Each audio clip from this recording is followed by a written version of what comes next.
I mean, just kind of unfortunate, incredible, sad, weird timing to have everything happening here as everything is happening geopolitically.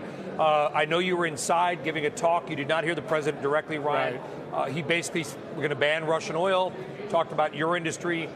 Immediately, what is your reaction to the ban on Russian oil imports? Yeah, the administration and some of the Congress were talking a little bit about this last week, so we had a chance to get prepared. I think it's a rational thing to do in the short term. We've got to send a message to the Russians. I think the U.S. will equilibrate its system rather quickly, have minimal kind of impact. The real question beyond that is, what do the rest of the country, what do the rest of the world do with respect to Russian exports?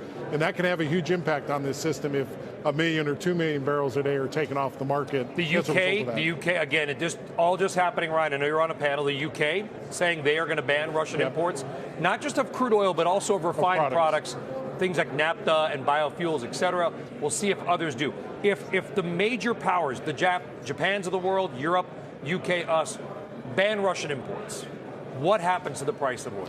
Well, I think if a larger part of the world starts to ban, we take 1 million or 2 million a day off the market, it's going to send the prices even higher. That's coming. Higher than 127? Higher than today's prices. I don't know what today's trading at right now, but absolutely, if you take another 1 million or 2 off the market, the price is going to continue to go up. That's how thinly balanced the system is today.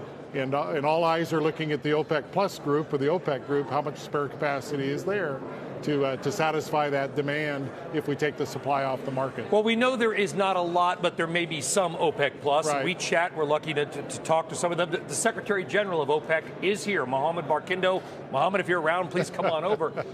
Do you think the Saudis have the ability to put more oil on the market right now? Well, I think not in the short term. I think, again, it's a longer-term question. And that's the one message I would have for the administration today is I know we're focused on the short term and trying to resolve, send a message to Mr. Putin and what's going on in Ukraine, but we need to be thinking about the medium and the long-term impact. If this lasts for a while and we continue to stop the exports, it's going to have a material impact on the market for a longer period of time, and we need to think about that. John Hess this morning told us that he thinks that the U.S. and the IEA should have a coordinated 120 million barrel release of the SPR next month, another 120 million barrel release the month, so 240 million barrels in 2 months. I was a little surprised to hear Mr. Hess say that. Would you agree with that? Well, I think it can help alleviate the short term, but again, Brian, the longer term, it's really a question of what are we going to do for the next 6 months? What are we going to do for the next year? And are we planning enough to say what are the scenarios that could develop over that period of time? And what are we going to do to ensure energy security as a country and as a globe? And releases out of the SPR for a month or 2 or 3, they'll help the short term, and they're necessary to do that, but they don't answer this longer term question. The president in his talk, and again, I want to be clear, people just joining us, you do not hear it, you're in a panel. Thank you for graciously kind of hustling out here. The president did throw the ball back in your court. He said your industry is sitting on something like 9,000 leases of federal lands. You're shaking your head that he's basically telling the American people you guys should be or could be drilling more.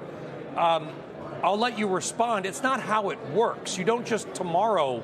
So give us the idea of how this actually occurs. So I tell the president it's a terrible talking point, Brian. Let's get off that. What we need to focus on. Why is it a terrible talking point? Well, because we have leases. They take a long time to develop. We'll drill on those leases when the opportunity, when we do the geologic work, when we do the engineering work, we understand where to go drill. Then we go drill those leases, and they come up. So you got to have a pipeline of leases to perpetuate the business over the long haul. So there's always going to be some leases that are undrilled. That's not the measure of what this industry is doing.